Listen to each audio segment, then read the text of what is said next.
UNESCO for the International Life Sciences Research Award 2013 to 15, Research and Academic Excellence Award by Hindustan Group of Institutions, and our Government of Karnataka's most coveted Sir M. Vishweswaraya Award for Excellence in Research and Life Science Contribution to Science and Technology 2014, National Technology Development Award by the Department of Biotechnology, Government of India in 2014, and Excellence in Virology Award, MIT University of Virology and Immunology in 2013, Dr. T.S. Vasundhara Memorial Oration Award by BFRL Mysore, Dr. J.V. Bhatt Endowment Oration Award,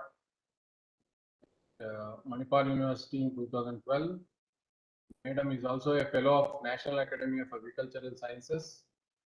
Then she is also the recipient of TVR Pillai Foundation National Award in 2018. S. Swaminathan Award 5, and National Women Bioscientist Lifetime Achievement Award, Department of Biotechnology, Ministry of Science and Technology, Government of India. Memorial Award, Outstanding Women Scientist Award by ICR, and so on. She was also the recipient of Lalji Bodhu Smarak Nidhi Award way back in 1997.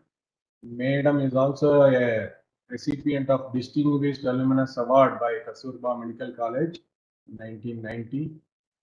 Now she is the scientific advisor for International Foundation for Science, Sweden, member National Scientific Advisory Council DBT, member Program Steering and Monitoring Committee under the Biotech Krishi Innovation Science Application Network, and advisor Agricultural Scientist Recruitment Board ASRB PCR. And she is also a honorary fellow of ASTA, and she is a very gifted teacher. On behalf of KSTA and all the participants, I'm immensely pleased to welcome, deliver her talk. Madam, over to you for your talk. Indrani, madam. Yes. Thank you so much. Thank you for this series of lectures on biotechnology. Please deliver your talk. Over to you.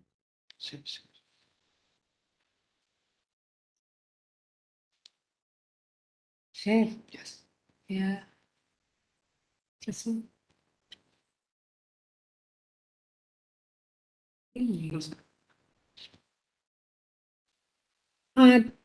So at the outset, I would like to thank the organizers of this program to develop literally skill in biotechnology through the Skill Vigyan in Biotechnology program, targeting students, young faculty, and doing this in collaboration with institutions like the Department of Biotechnology and the Karnataka Innovation and Technology Society.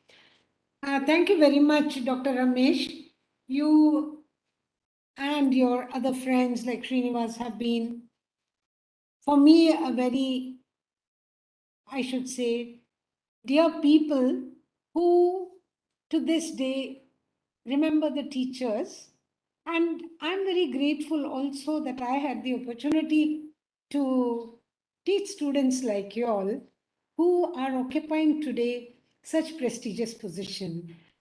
I wish to place on record my deepest gratitude to the chairman, Dr. Ayyappan, of course, Dr. Ramesh, who is the CEO, and Mr. Srinivas and all the other members of the organizing committee before I even begin the talk. Now, marine biotechnology has been aptly chosen by the organizers because we're very familiar with biotechnology as a science. But what we need to remember is the applications of biotechnology go to different fields, and the remarkable progress that has been made in the different fields speaks of the future of this science. So, if we talk about the green revolution, yes, agriculture, biotechnology has made the country self sufficient in food grain production. If we talk of the application of biotechnology in animal husbandry, or if we take the milk revolution, which again is a result of all the biotechnological applications, we can make out that India has been able to make her stand in the World Biotech Forum because of the progress that is going on in the various fields. Marine biotechnology is no exception. So, I will give a brief introduction of this topic, where I think I'll be focusing on bioprospecting for bioactive molecules from marine sources, which is actually going to show the various applications of marine biotechnology. So, where do we want to see ourselves in this field of marine biotechnology? There are a lot of words that we get to hear these days, especially in the last, I should say, decade or even less than a decade. The word startup, incubator, innovation center, entrepreneurship have become buzzwords. And towards that, the KSTA, the Karnataka Science and Technology Academy, has also been doing her part to promote all of this, but striking at the root by targeting the young students and young faculty who are, of course, the future of this country. So, as a person today who is associated with the Technology Enabling Center of the Department of Science and Technology at NITE, deemed to be university, a center that is given one per state, we have this opportunity of bridging the gap between the early science research that is done in the institutions by young budding students and not entrepreneurs really, there's time to become one, by the young students in the form of small projects or in the form of thesis, which can go on to become something of great value in the field of biotechnology. But when you look at this Technology Enabling Center, why was it created by the government? It was really to look at what is happening to all of the research that is done in the early part of the career in schools and colleges. Why does it not take off to become a business and to create, by making more people self-employed? These kind of centers had been envisaged by the government. If you see this graph, yes, in the beginning at the TRL level 1 and 2, you find people are doing very well, but then there is a valley of death, and that gap has to be addressed if we want to see that the readiness level goes to level where technologies take off. Now, why am I telling this story? It is not because I want to talk about the Technology Enabling Center, but to let you know, marine biotechnology has a lot to offer. It is as vast as the ocean itself. But more importantly, why have we not been able to achieve as much as we should have or could have? This gap is intended to be addressed by the Technology Enabling Centers. Now, this is the center, and if one visits the website, one can see all the activities and how we can support and help in all kinds of biotechnology, and marine biotechnology is no exception, as we are a center recognized for it. Now, to speak a little bit before biotechnology about the marine environment per se, and to let you see how vast the field is and how much it has to offer, we need to understand the marine environment. The ocean, as you know, occupies 70% of the planet itself, and there is rich species diversity offering immense potential. Now, this type of environment with a lot of Diversity creates economic incentives for conservation of biodiversity. More importantly, it serves as the foundation for biotech industry in developing and developed countries.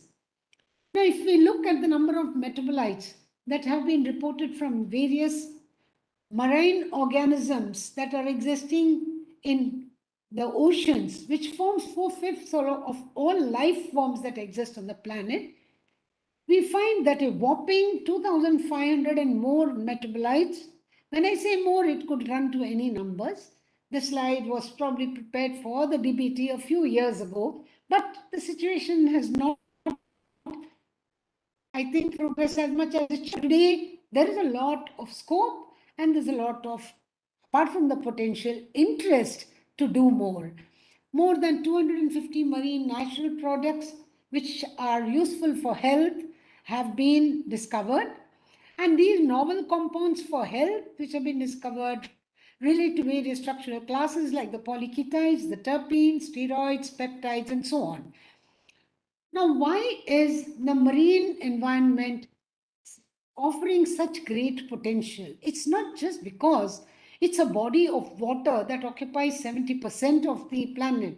See, the kind of variation that you see in the marine environment, it ranges, whether it is the thermal range or the pressure range or the nutrient range or the extent to which light penetration occurs.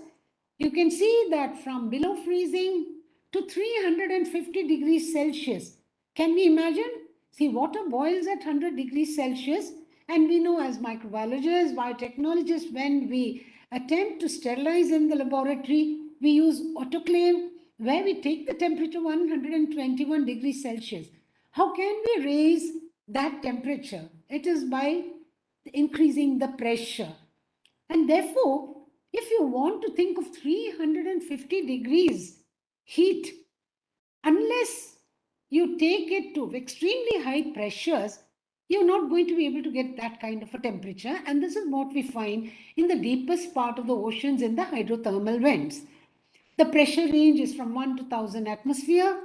The nutrient range can be from dystrophic to oligotrophic to eutrophic. And regarding the penetration of light, the surface has extensive photic zone, and below that is the non-photic zone, which runs for several kilometers below the surface of the water. Now, we are discussing all of this because the kind of life forms that you find in the variations in the physicochemical environment that's seen, and the biological fauna and flora that we are going to find will be relating to all of these variations. So you find extensive speciation at all phylogenetic levels, right from microorganisms to I should say higher forms of life. Even mammals and all, of course, are there. So gathering living forms from the oceans is very difficult, dangerous, expensive, unlike the terrestrial forms. Moreover, in the terrestrial environment, we have a lot of ethnobotanical information available. We are very familiar with Ayurveda. So whether talking about a drug or talking about a plant or an animal having properties that could be helpful for human health, you have information available. That it is being validated is another application of science to the terrestrial environment. But in the aquatic environment, there is a lot of difficulty that is being posed with. So if we are going to discover or look for, say, these kind of useful compounds, animals, plants, microorganisms from the aquatic environment, we do what is called as bioprospecting, which is the systematic and organized search for useful compounds from bioresources. And the bioresources, as I already mentioned, are many. And the underlying aim of all this is to discover novel resources and molecules, important steps which will help in obtaining leads for drug development for human health. Could be seen in the form of its application also to pharmaceutical industry, where you get a lead compound, but you are able to add on molecules and synthesize them in the laboratory so that we do not deplete all of the environment of all of the biodiversity that exists there, be it fish, shellfish, or many other rare forms of life in the environment. Now, historically, of course, a lot of discoveries have been made, but much remains to be done in the aquatic environment. Well, to speak of the oceans, we know how diverse they are, and they have such variations in their temperature, whether they are found in the Arctic, Antarctic, or if you talk of the Indian Ocean, and on an average, they're about 4 kilometers deep.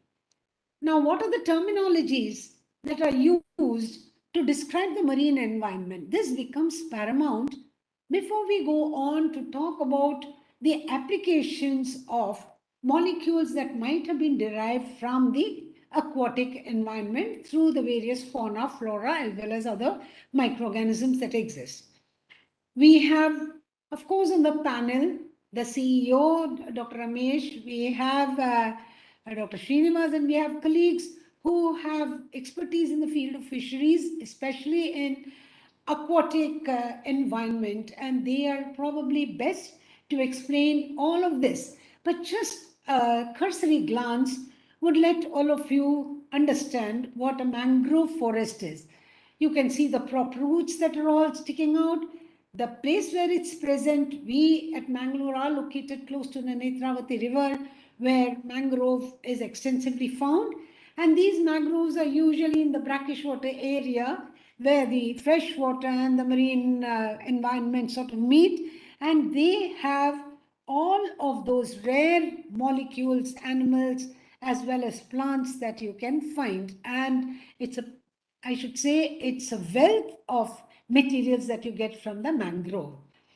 Now, if you look at coral reefs, a reef is a ridge or shoal of rock, coral, or similar relatively stable material that is found in the surface of a natural or subsurface area of a body of water.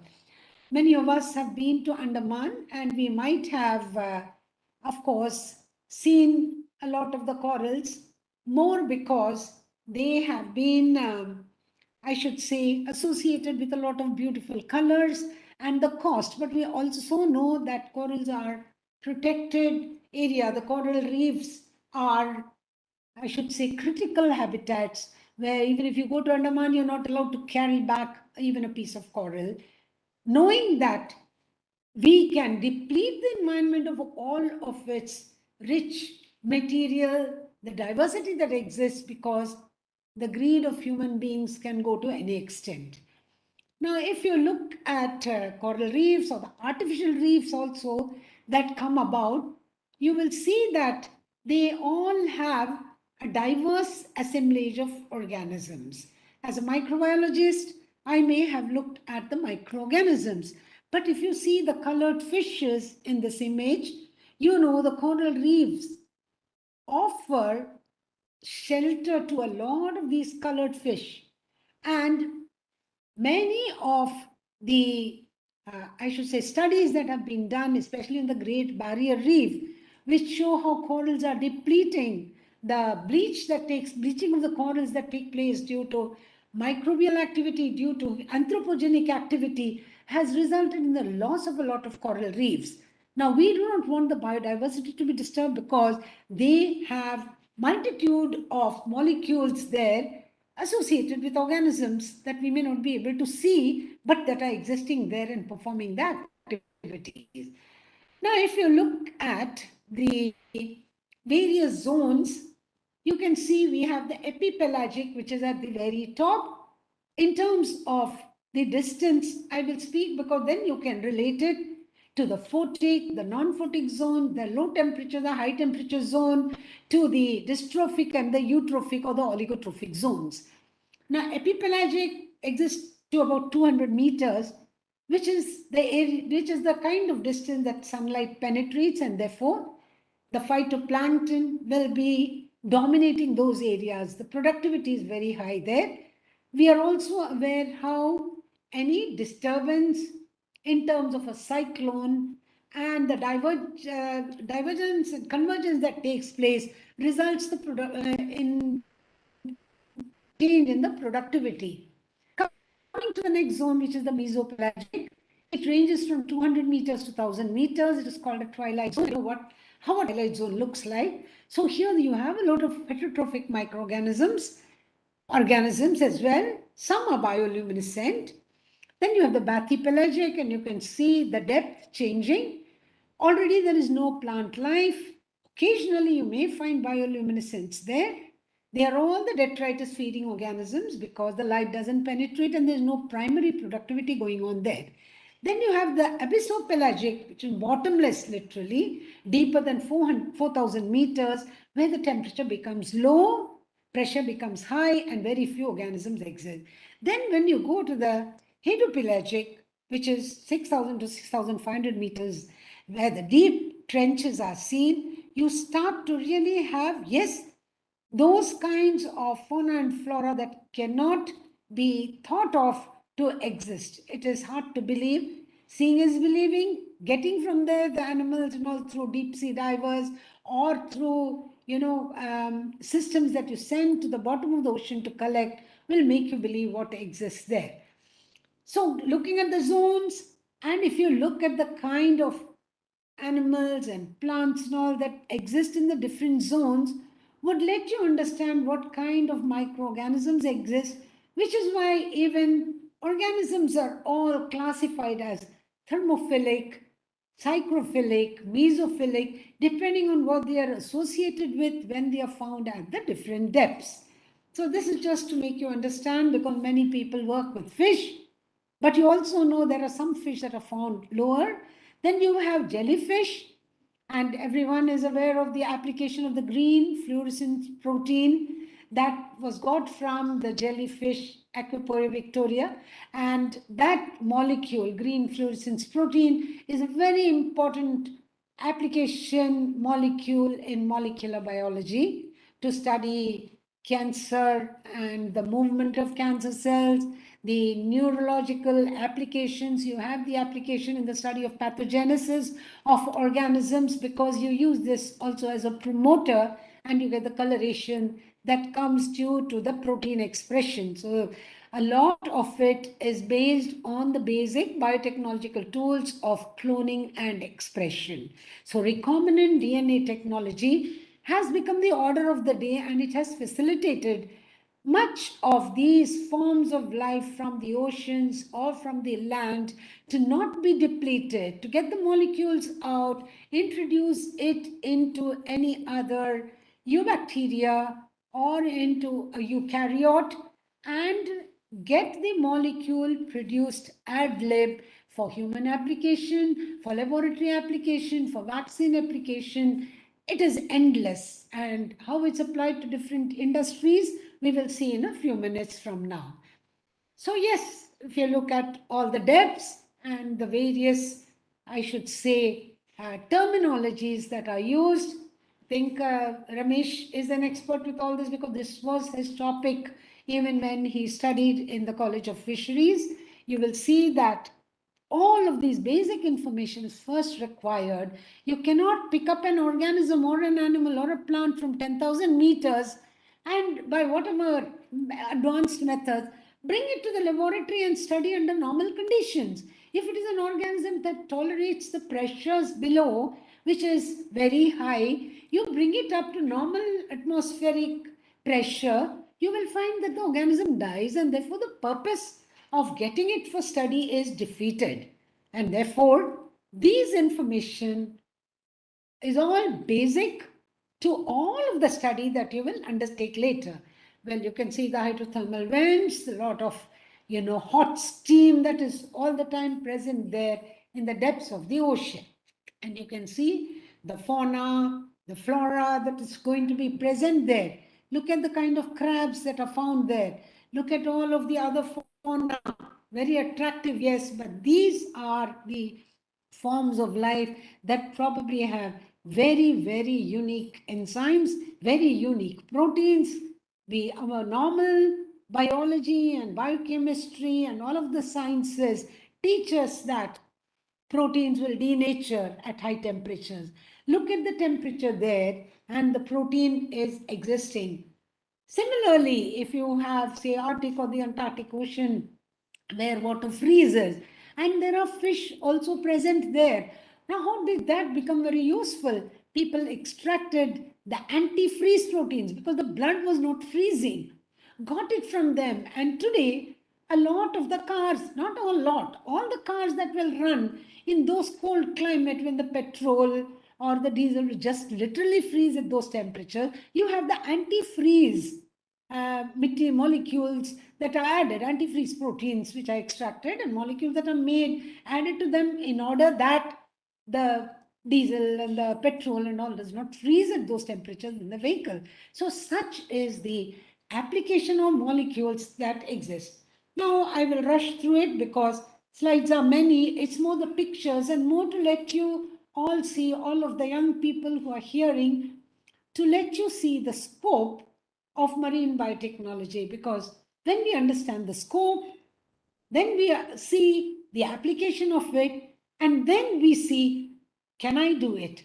And then it comes, I can do it, or it says I should do it, which is the last step. Okay, so the government of India is venturing to instill this kind of a philosophy in the young through the startups, through innovations. There is no age bar to innovating. We know of very young entrepreneurs in the country who have become CEOs. I don't wish to name them because so many of them are there. But what is very important is that today the ecosystem in the country is such that it provides ample opportunities. How we grab them? Ideation, yes. First thing is dreaming, as Abdul Kalam sir said. And you can dream only if you know what you want to dream about, you know. So various organisms are there like sponges, coelentrates, microorganisms, algae, echinoderms, tunicates, mollusks, bryozoans, all of them are major source. Now marine biotechnology is really an empowering technology. It defines the world of biotechnology that utilizes molecules in substances of marine origin, and one of the significant uses is its application in aquaculture. See, the blue revolution rests with more productivity. It is not enough to capture everything that's found in the ocean and say we have enough food, because that cannot last forever. To make it sustainable, we need to actually grow them. And to grow them, we need a lot of biotechnological approaches.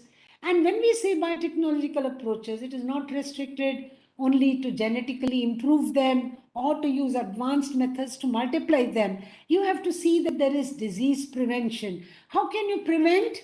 Vaccination. So developing vaccines for these aquatic forms that are going to be cultured is very important.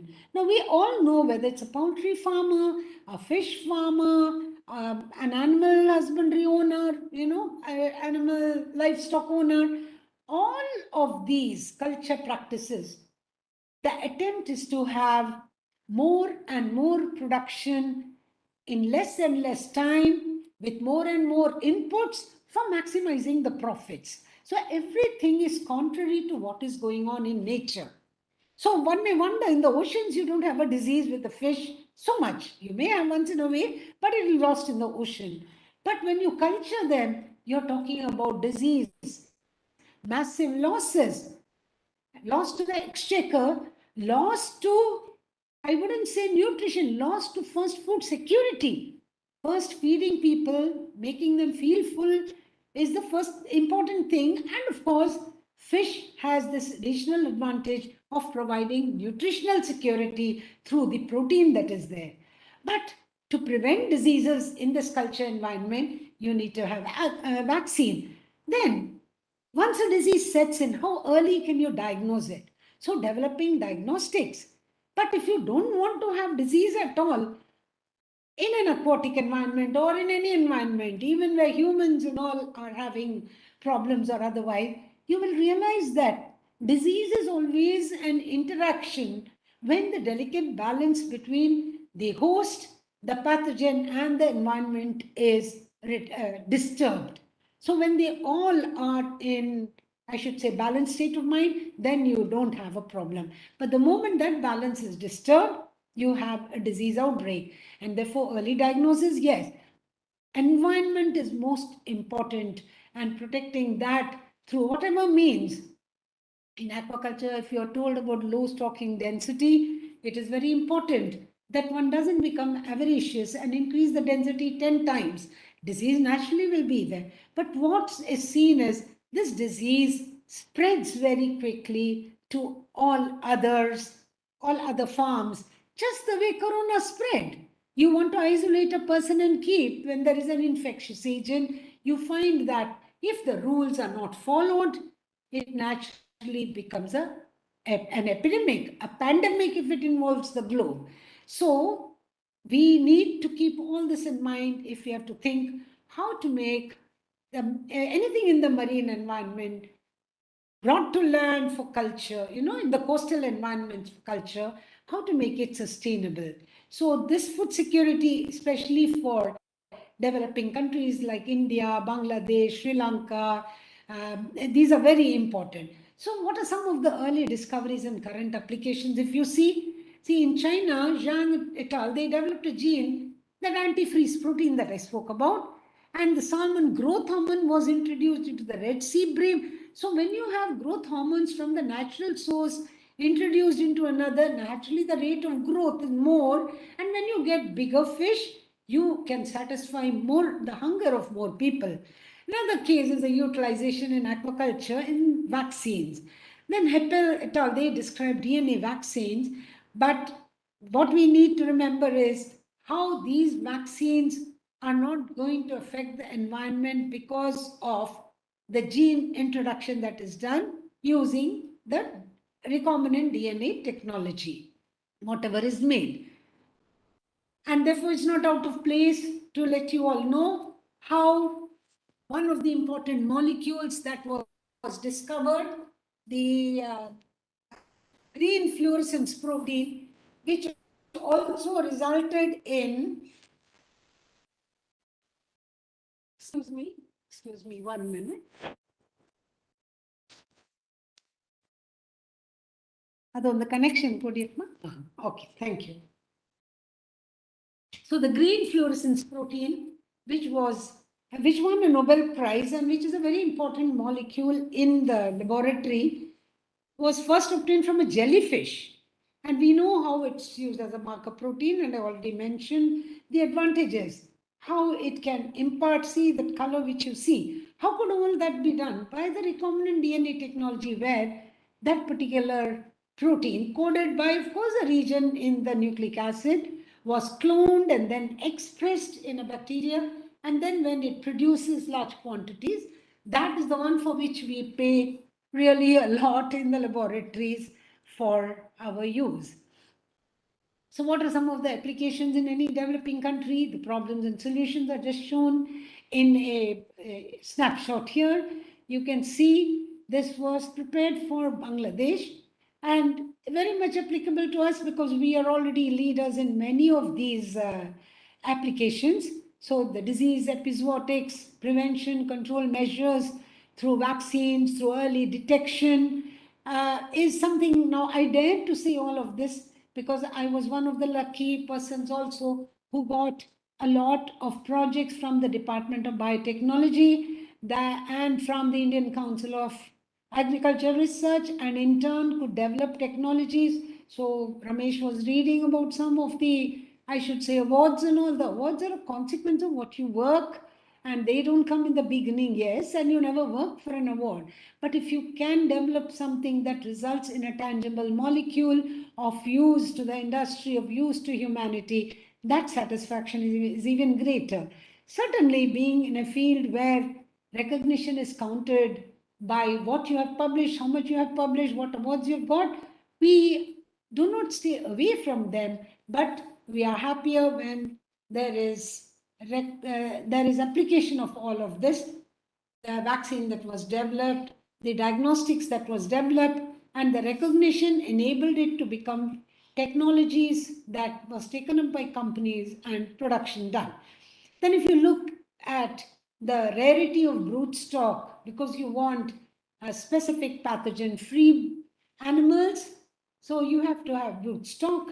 So domestication is of course one of the steps, but to have specific pathogen free as well as specific pathogen resistant stocks. All of this manipulation is done in the laboratories in closed conditions in farms, and they have given rise to healthy larvae. Now, feed is very important for the animal, and therefore developing very high quality feed. Today, a lot of nanomaterials are incorporated such that the absorption of very high quality micronutrients that are present and the mineral rich supplements helps in animal being more healthy, and that in turn enables health for the consumer at large. Now, I said environment plays a very major role. There is otherwise no disease if the environment is fine. So we also heard during Corona times how where there was more crowding, the disease spread faster, where people were living in villages or distributed. In fact, the disease never struck some of those places because they never came in contact with people. There was fresh air available. They did not have to use masks, but they were fine unless someone went there and contaminated. So similarly here as well, maintaining good water quality is primary to having high productivity. So the services that result from all of these marine bioresources that are available would be the ecosystem management and a lot of other issues like bioremediation and all. Okay. But if we look at the products that finally we expect from all of these marine bioresources, it includes the drugs, the biofuel, renewable energy, the functional foods like the hydrolysates and all that we get, protein hydrolysates, proteins, enzymes, bioactive compounds in the form of actually small molecular weight substances from the invertebrates. They offer a lot of promise.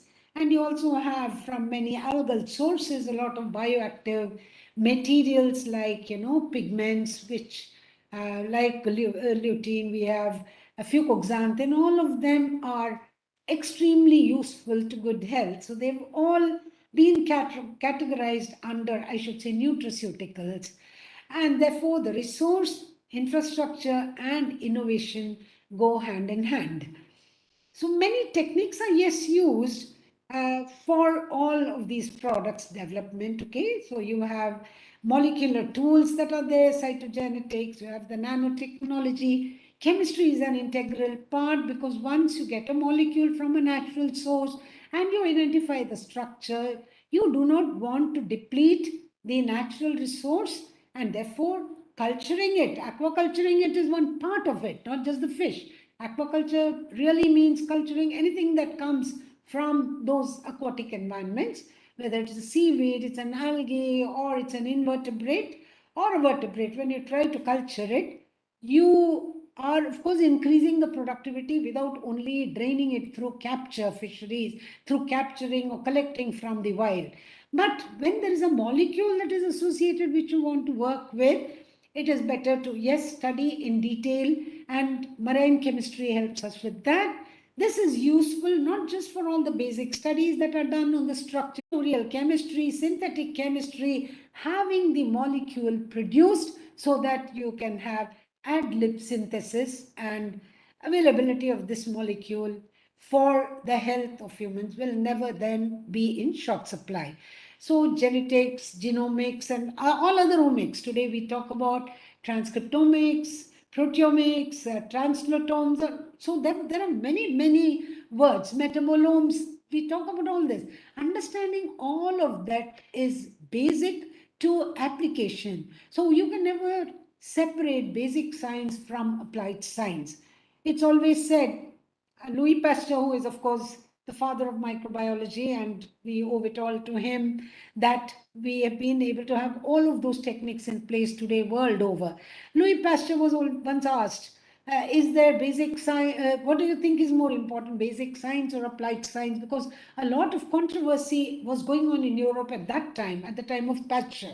And he said, there is only one science and the application of it. So you have to use all of your basic knowledge in order to make it applicable.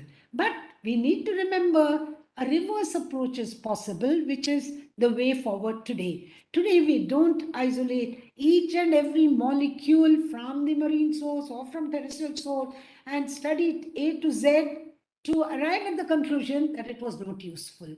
What we start is the utility is first seen, and then we go reverse in the reverse direction, for which we use a lot of models like zebrafish, we use Drosophila, we also have the Caenorhabditis. There are many models available to do small molecule screening. And when we use zebrafish and do such screening, we go the reverse way. And once we have identified the positive effects, the usefulness, then we go on to work more with the molecule and understanding it.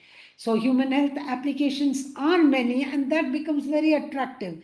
Laboratory applications are even more, but human health applications always, are very important for survival, is it not? So, pharmaceuticals and the cosmetic industry rely a lot on products from the marine environment. So, you can have them from marine fish, crustaceans, you can have them from corals, sponges, mollusks, tunicates, sea cucumbers. You can also have them from seaweeds, and then the list of marine microbes is endless. And look at the usefulness. They could range from anti-inflammatory activity, anti-cancer activity, to, of course, palliative care where it is used. And as regards cosmetics, see, Estee Lauder, the company has a lot of the products that have been developed from a lot of marine soaps. We are aware of the chitin and the chitinase. We are also aware of the collagen that is got, the gelatin that is got. All of this, whether it is to be used as a nutraceutical or in the detergent industry or in the baking industry, food industry, so on and so forth, will is being studied even to this day in great detail.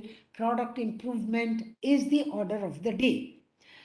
I will not go through the list because there are lots and lots of them. But if any of you is interested, I can leave the presentation with the KSTA and you can always get it from them. But I will go to the more important slide. So these are microbes that are from bacteria, gram positive, gram negative, and then we have from algal sources. When we say algae, why are we placing it under there is another algae that we should talk about. Formerly, the cyanobacterium called as blue-green algae, Lingvia is there here shown. But today, because of molecular taxonomy, we have been able to show that the blue-green algae are in fact cyanobacteria. And cyanobacteria, since they come under bacteria, some of the products are all just enlisted here, what their action is, how they behave. This is more for a very, I should say, a very senior audience who would be working on products from microorganism. So likewise, from marine algae, you have a lot of products that are available. Many are in the market going through different stages. So there is phase 1, phase 2 and phase 3 clinical trial list that I will show at the end of this slide. Then I had the opportunity to be working with dinoflagellates, more because they are all toxin producing. But the same compound, which is a toxin, which is a poison in one instance, can be very useful in another. One good example is the saxitoxin, the paralytic shellfish toxin. Yes, it causes death of the individual, it causes paralysis, but the same molecule can be used to treat certain other kinds of conditions. Some of you are also familiar, I'm sure, with Botox, that is from botulinum toxin, from Clostridium botulinum. But many are aware of the Botox treatment that many people undergo to see that they don't get, the wrinkles on the face, the actresses, how they maintain themselves. So it is commonly used by many people, okay? So the sources from seaweeds, there are many, many of them. What the names are, what is the molecule, what is their action, is the one that is contained in all this. I had the opportunity to work with, and of course, develop project and submit it, which didn't get supported, but an authority in metabolites from sponges is Dr. Ute Henschel at the University of Würzburg. So when I was a postdoc at University of Würzburg, I had the opportunity to discuss, we developed projects. It didn't get supported, but even if you don't get a project, you continue to collaborate with people. So she and her student have been doing a lot on molecules from sponges, and sponges have given the maximum number of molecules for human health. So I also had the opportunity to have a PhD student who worked on molecules from sponge. In India, there are only some pockets near Bombay or near Karwar and near Tamil Nadu in one area where few sponges are available. And of course, he's working as a scientist, Dr. Purushottam. He has worked on molecules from sponges, antimicrobial molecules to develop antibiotics, But 3 to 4 years is really not enough to come out with a molecule that becomes commercially available. The steps are very many, and unfortunately our projects run for 3 years. So now the tendency is to have continuity in them maintained, and Government of India is trying to facilitate through many organizations in the state as well. So many of these sponges offer therapeutic molecules. Likewise, the cnidarians, they also, the corals, hydroids, sea anemones, they also have several molecules, and it would not be out of place to tell prostaglandins, which are very important, almost like a ramabana, used for many conditions. They are developed, obtained from these molecules. Of course, today they are synthesized and available, but they were first obtained from all of these. Okay. And then there are many, of course. I told you about the Estee Lauder company, where you have the skin, hand, and eye creams, and they are again got from these marine sources. Then anti-cancer molecules from bryozoans, the bryostatin, it is very important, has undergone phase 1, phase 2 trials and phase 3 also. Now the molecule is approved. You have also certain others which are being worked upon, and they are at different stages. They will be out also.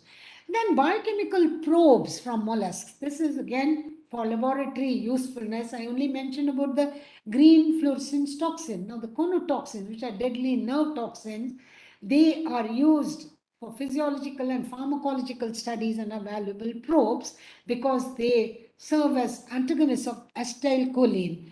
And the usefulness of all of these molecules cannot be underestimated at all. Similarly, you have dolastatin.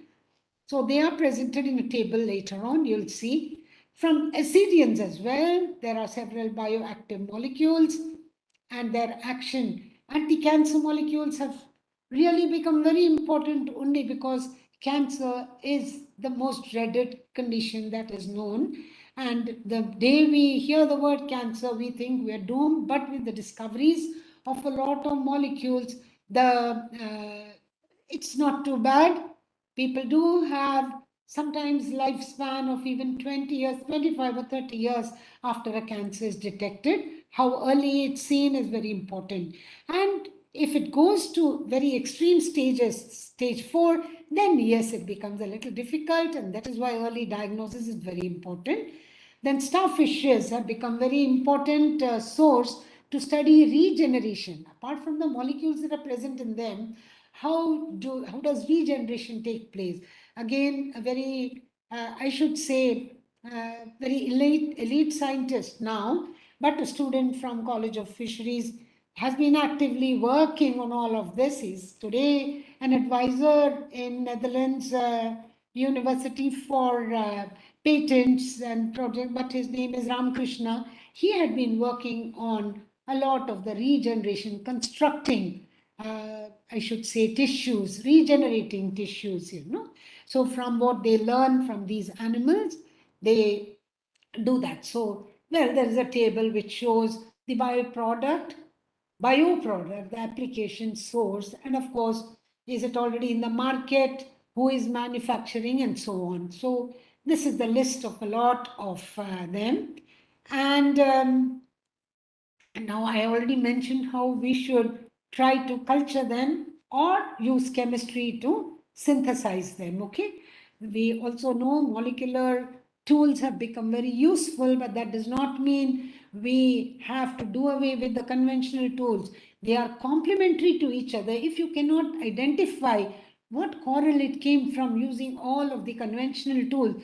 There is no point in having a molecule but not being able to show the source, if you want to repeat it, if you want to get it again, or if you want to try and grow them in the laboratory, because many genera have several species in each of them. And therefore, we have to combine the conventional and the new methods, the molecular methods for all of this work.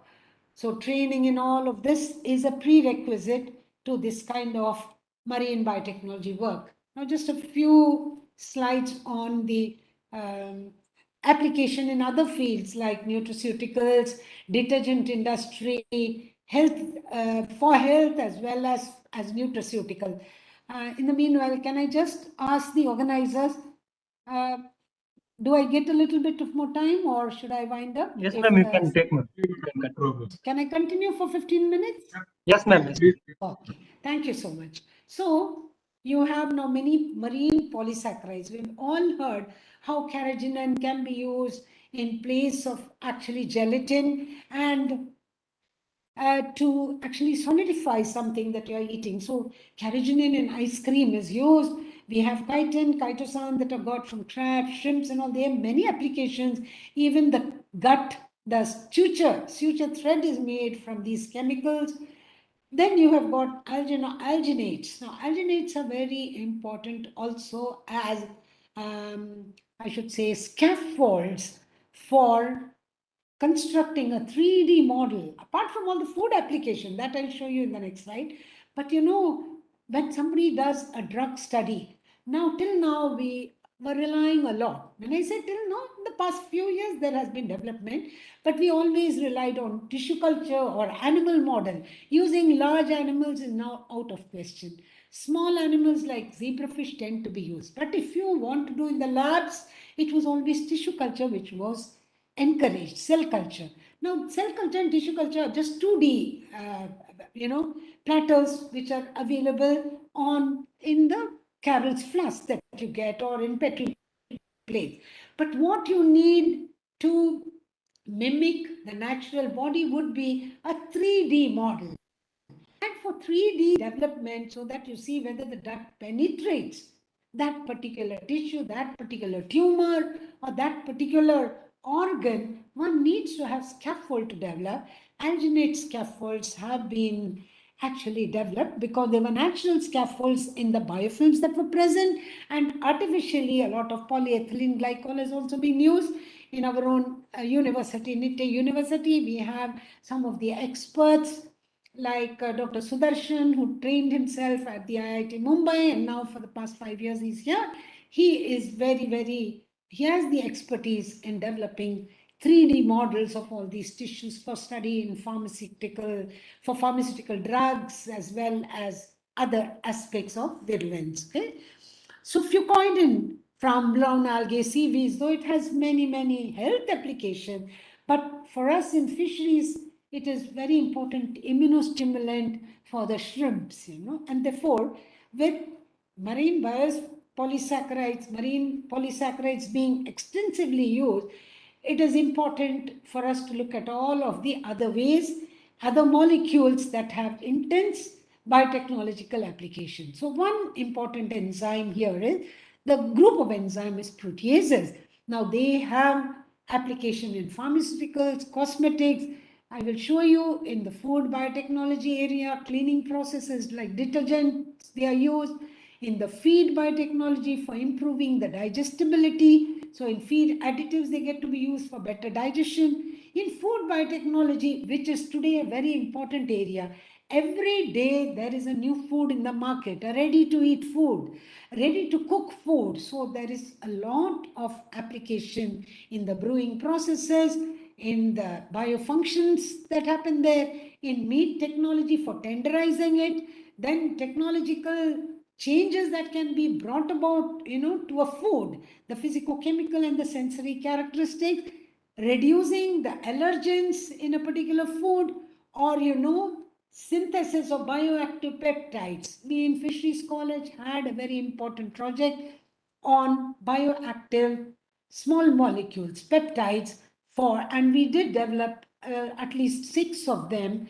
which were found extremely useful and serving as a small molecule antibiotic, you can say.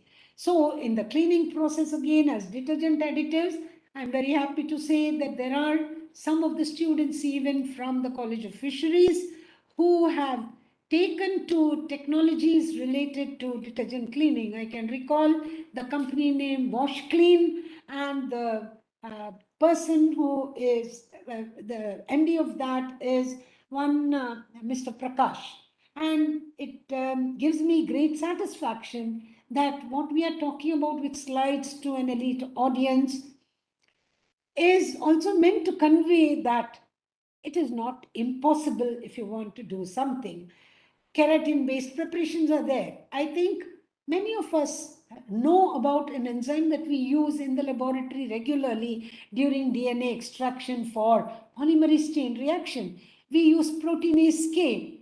Now, proteinase K, yes, was derived from the marine source, but why was the word K used? Because it could act on keratin. So the applications could be for human health as well as laboratory purposes. So you have again proteins, which these proteases could have many applications. They could be antioxidants serving to help in cancer's prevention, and if it develops in preventing the spread, antihypertensives, opioids, antithrombotic, that is preventing thrombus formation, hepatoprotectives, immunomodulatory, antimicrobial, antihypertension. Hypertension is blood pressure, we all know. So there is, in fact, a protein hydrolysate developed by one of our PhD student in Nitte University, which won the first prize at the Anveshan this year. And that is ready for apply. It's sourced from fish. So can we use it just as a nutraceutical, or we have made a soup that is ready as technology transfer, soup powder. So it's not just about talking that these things are available, taking from books and giving you the information. It is to let you know that working in all of these areas has enabled us to have that passion and to tell all the young people, please, the time is very ripe, and the country is resplendent with a lot of advice and senior people who can tell you the way forward. What is required is your passion to go forward. So the alkaline serine proteases, if you see, you can see a lot of detergents that are placed there in the bottles. But if you see, look at the stain removal properties. Now, how much to use? Yes, a lot of research goes into it. How much to use? What is the quantity? Some of your detergents will tell you add one spoonful. Some tell you add one, cupful. So the quantity, how much is added? What are all the side effects? What does it do to the environment? All of this is very important, because even the best of materials has some effect on the environment. We at Nitte University, the Science Center for Education and Research, Dr. Anurag is a scientist who is a toxicologist, and he has been looking at the ill effects of traces of nonylphenol present in all of these detergents. And they have shown how it affects the fecundity, in the Drosophila model, the fecundity, the locomotor activity, the digestibility, and several other properties, and several other functions. Now, these is traces of nonylphenol, and if you believe or you would like to see all the ingredients present in everything you buy, nonylphenol is a constant item that is included in every detergent. So if we use less detergent, sometimes we use it just because we think more is better.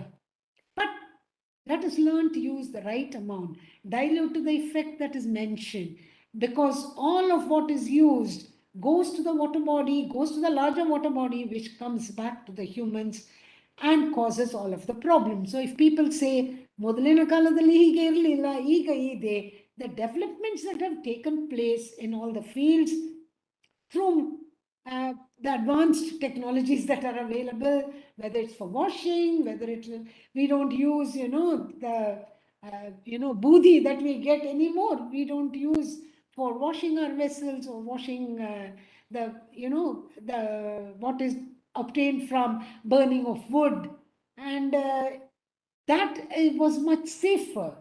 But today we want the fragrance in it. We want every other thing to shine, to look extremely good, soft, soft for our hands. Now, when all this happens, it comes with a baggage of problems. How much can we reduce it? Can we therefore look at ways to bring about degradation of the molecule that will ultimately reach the water body through treatments that we can decide? So, can we have proteases that can be used for dehairing the animal skin, silk degumming, you have tissue repair for which molecules are used. So, these are some of my last few slides, okay? So if you see the food industry uses a lot of it. You have the detergent industry, the textile industry, brewing industry, all of them having so many, applications of marine products that can be used. Now, antibiotics from marine bacteria have been plenty. So every antibiotic which came from the actinobacteria, the actinomycetes also, is listed here. And you know that now, unless newer antibiotics are discovered through probably understanding the polyketide synthase pathways, which are these synthases are responsible for the enzymes that are involved in the production of polyketides, and it's the mangroves that have organisms that are rich in polyketide synthase. Our own marine biotechnology group, which is being supported by Marine Department of Biotechnology through the MSc program, has candidates who worked on polyketide synthase producing organisms from the mangrove environment of Netravati River, okay, area, Netravati bed. Now, we have MSc program. Now, should people want to collaborate, want to come, want to join hands to work and take their work to a higher level, we at the DST Tech are more than willing. As the coordinator of the MSc program, I'm very happy also to use this forum to market the program. Fellowship of 5,000 rupees per month is given, but not knowing the scope, we have candidates from all over the country, but hardly candidates from Karnataka. I do not know why they do not take the GAT-B examination, the General Aptitude Test in Biotechnology, to take up marine biotechnology. So this is a good forum. We join hands with KSTA to popularize it and to let people know that the scope of marine biotechnology is as vast as the ocean itself. So you can see a large number of molecules that are mentioned here, and these are all the precursor molecules that can be used in the synthesis of a lot of antibiotics. Industrial enzymes, the global market is very high. Already described to you about the proteases. The mechanisms are just mentioned here, but you will see when we say protease, we have many. Why we need to know about them? There are some used to relieve pain, some used as antacids. Many of us may be taking medicines where peptidase is included in the medicine.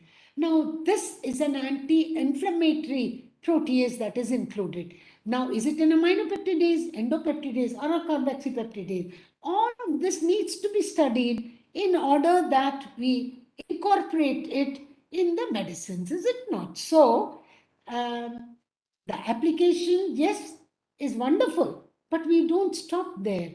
We need to improve on them. We need to understand the problems associated and how we can actually help when it comes to human health. In saying so, this is, of course, continuation of all of it. They're all a class by itself.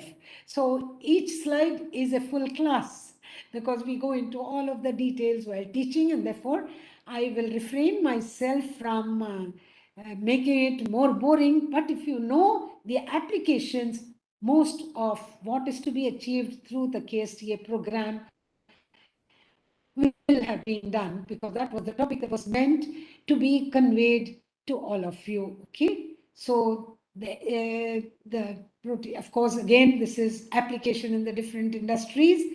And proteinase K, I already mentioned how it is obtained from a mold and how it is so named because it acts on keratin. That's why the word K. Many people would not know why we use proteinase K.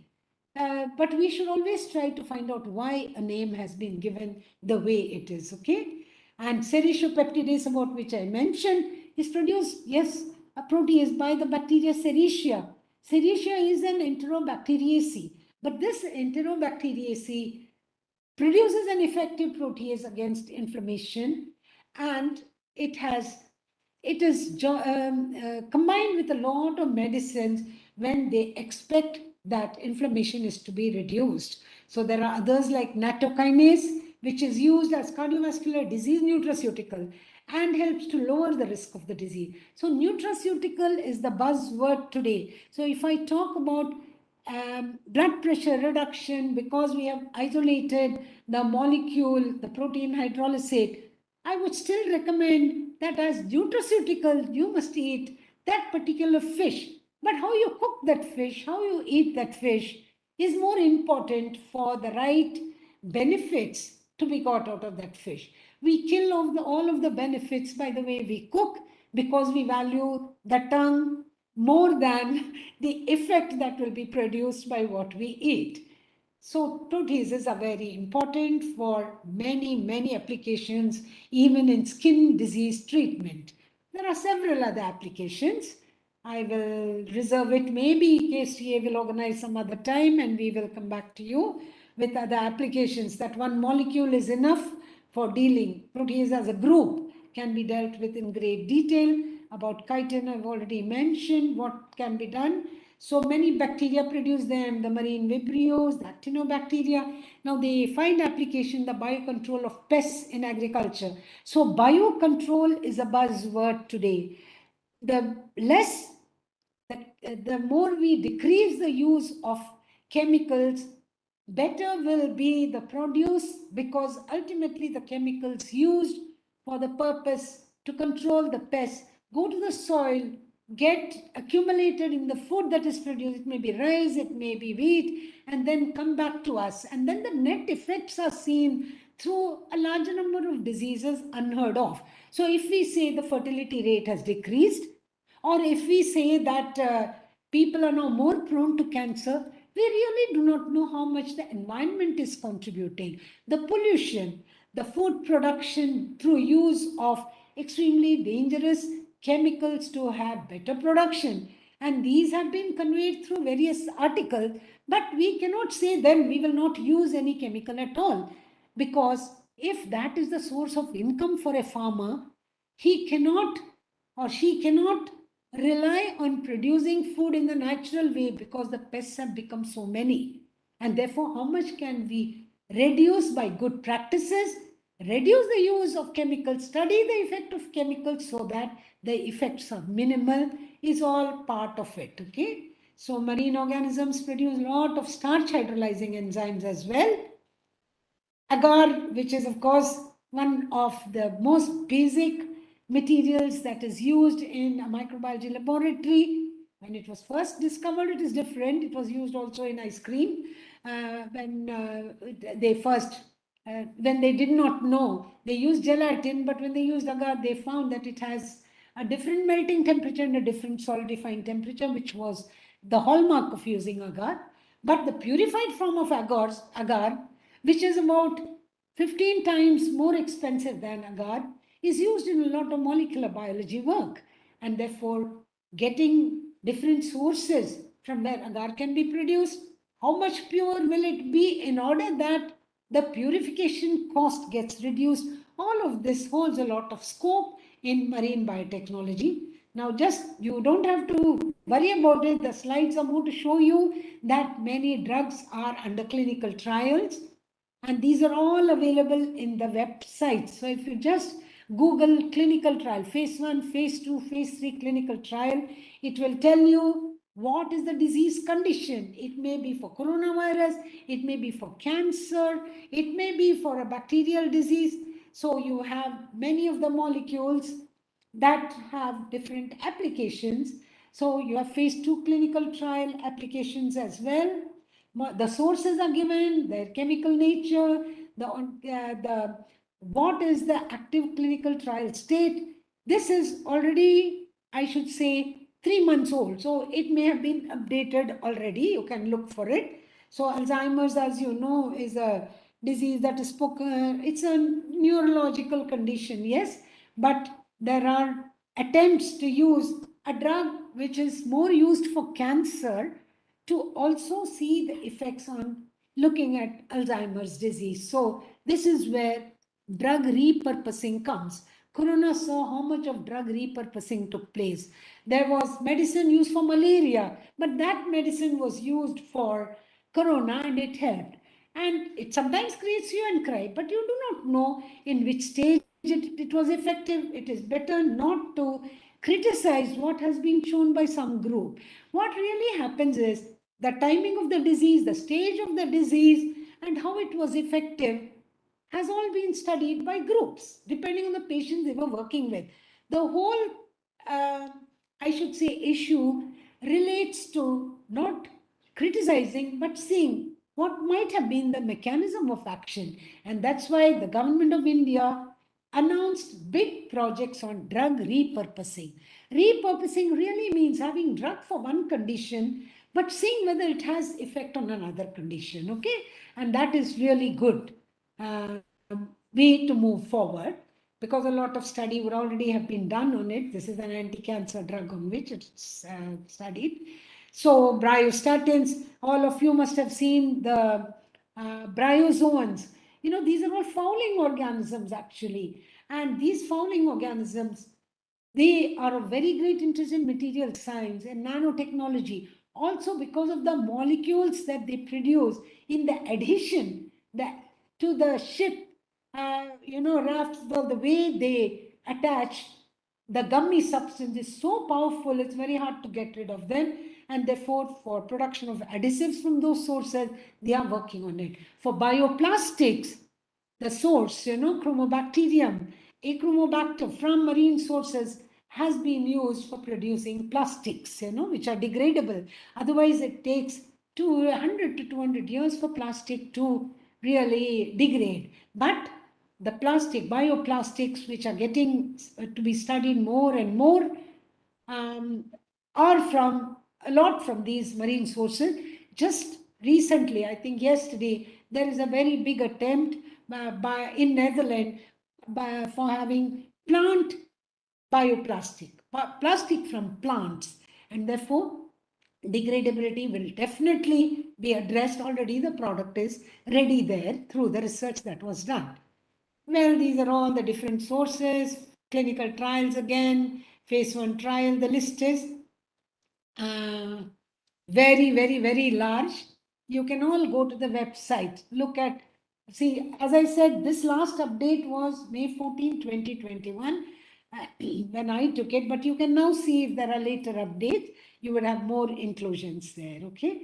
So, well, with some of these colorful pictures, I will wind up my talk and thank you all for your patient hearing. I'm sorry if I overshot the time, but I think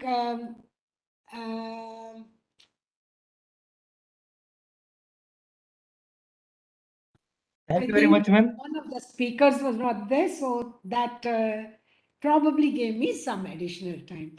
So thank you very much, Dr. Ramesh, and all of your team, Srinivas, everybody. I am grateful for this opportunity. Okay. Madam, in fact, we are very, very grateful to you in spite of your busy schedule. You took out time for this talk, and it was really recap of what we had learned in Fisheries College for me long, long ago. Participants, Madam has done some pioneering work in marine biotechnology along with Dr. Karunasagar sir, who was also my favorite teacher. Both of them make a very good team of researchers. In fact, we have learned many things from them for our PhD work also. To give a few examples, uh, there was a white spot disease early in 1990s. At that time, there was no vaccine and no way to find out what type of disease it was. At that time, Madam and Sir developed PCR technique and also vaccine for the white spot. And later, there was also a green water phenomenon along the coast of Karnataka. It used to happen in the coastal regions, and people were not aware of what type of organism is causing green water phenomena. Madam and Sir discovered that it was due to Noctiluca and the presence of Proto-Euglena, a small flagellate, which was responsible for causing green water phenomena. And also, some of you might be aware, shellfish poisoning is very common along the coast. And sir and madam used to go and collect sample and used to analyze for government of Karnataka. And you have been a great teacher, madam. It is a great learning sitting through your talk again. On behalf of KSTA and all the participants, I'm very, very thankful to you and we are very proud of you and your achievements. Grateful to you, madam. Thank you. Thank you. Thank Sir, you. there are two questions Yeah, from the please. participants. Meanwhile, I request other participants if there are any questions, they can mention in the chat box or they can raise their virtual hand so that we can unmute them. Before going to the first question, how to maintain the lab conditions to culture the marine microorganisms, as it is very difficult to create natural niche for them to grow. Can you please suggest some tips, madam? Yeah. So this is a very, very good question, but I may give a small history about this. Norman Pace, when he was studying culturing of marine organisms, he came up finally with the conclusion that only about 5 to 10% of organisms from marine environment is culturable. More than 90% is non-culturable. Now, I come from a generation where we were only culturing organisms. Metagenomics was not the order of the day. Today, we use molecular tools and we are able to see the presence of all of them, but the genomic part of it, but we are not able to culture them because it remains to be seen how to bring about those near natural conditions.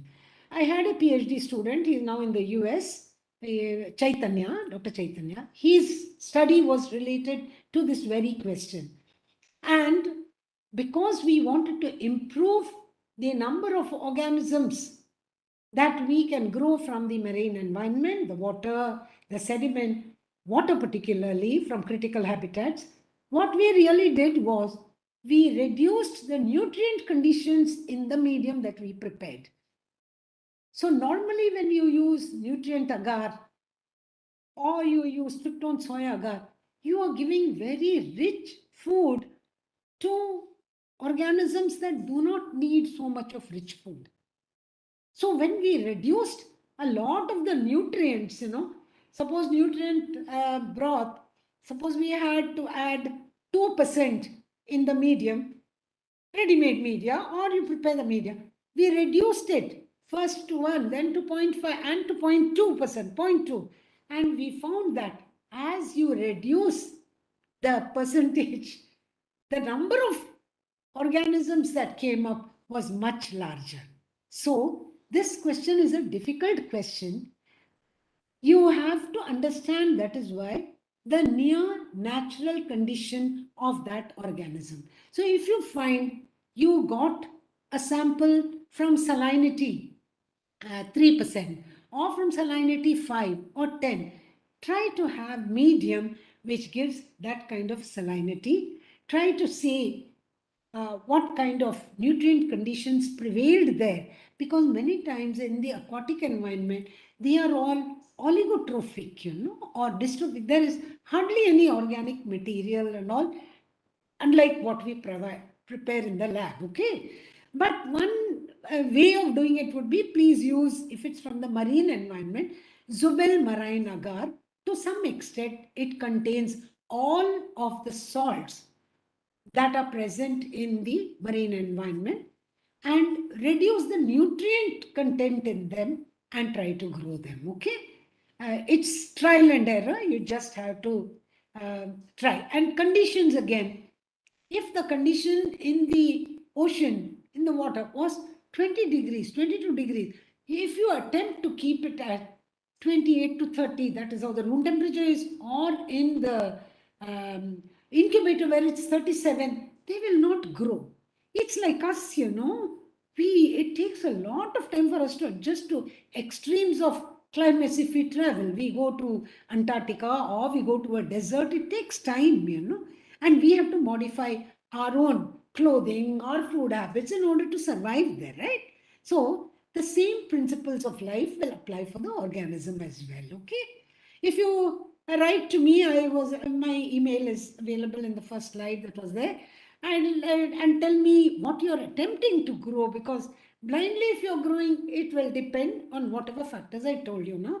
But if you're talking about specifics, I might be able to help you to provide that missing link in either a physical, chemical, or a biological component. Okay? Yeah. Thank you, madam. Before going to next question from Vishwanathan, I would like to ask one more question from participant Rashmi Osmani madam, who is attending the session from YouTube channel. Can you please suggest some cellulose degrading some actinobacteria from marine environment, ma'am? See, one thing is, like if all my presentations are seen, there are many organisms. When you start to work, you will discover we can't say this is the organism. Reason being, when a substance is available, many bacteria will attempt to work on it.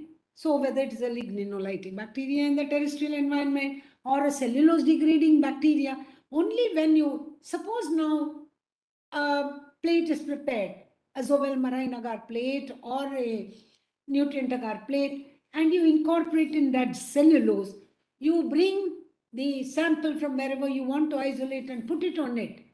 Whichever has degraded would have produced a clearing. So you have got, maybe it's a new bacteria.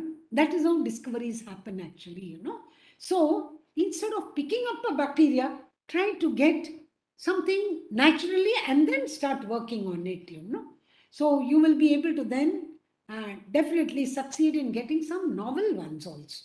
That is how it is discovered actually, more and more. Every day there is a new discovery being made. Thank you very much, ma'am. Now I request Vishwanath Telgi ji to ask the question. We have unmuted, please. Good evening, madam. Yeah, good evening. Madam, thank you for your information. I need one. Any microbes which is associated with the sponge to isolate, is there any ethical issues for this? The ethical issue is with getting the sponge. Okay. Getting the sponge. See, there is in Kanyakumari area, we had one Dr. Padma Raj. He was the deep diver approved. Okay. And Dr. I forget his second name, Dr. Padma something. He is very good at scuba diving and getting, okay. Only he could get very small quantities. Okay. Okay. And there, see the kind of sponge, Dr. Ute, I showed her picture, Ute Henschel. Oh. She is the person who proposed, not a theory, I would say, who based on experimental evidence. She worked on sponges in New Zealand. She worked on sponges in India. She worked in Germany. In many places she worked. And she found that she could classify sponges on the basis of high number of bacteria or low number of bacteria associated with them, So Okay. that classification was based on that. I would like to connect you. I can connect you to Purushottam. If you send an email, I'll give his email. If you want, I can give right away. He worked a lot on all this. So how he collected from Bombay coast, from Karwar coast, he can give you the details. Okay, he will help you where to get the permission to. One more thing. Yeah. We know that many viruses are present in the marine water. That is cyanophages like that. Yeah. I think it is. It will not affect on the flora fauna of the sea, madam. Okay, now it may not be out of place to tell you that bacteriophages has been my specific field of study. In fact, the Technology Development Award came for the work on phages for me. For Karunasagar, it was for white spot diagnostics. But when studying phages, because they mass-wise, biomass-wise, they may be less, but numbers-wise, they exceed the number of bacteria, okay? And these bacteriophages and other marine viruses also, there is a balance.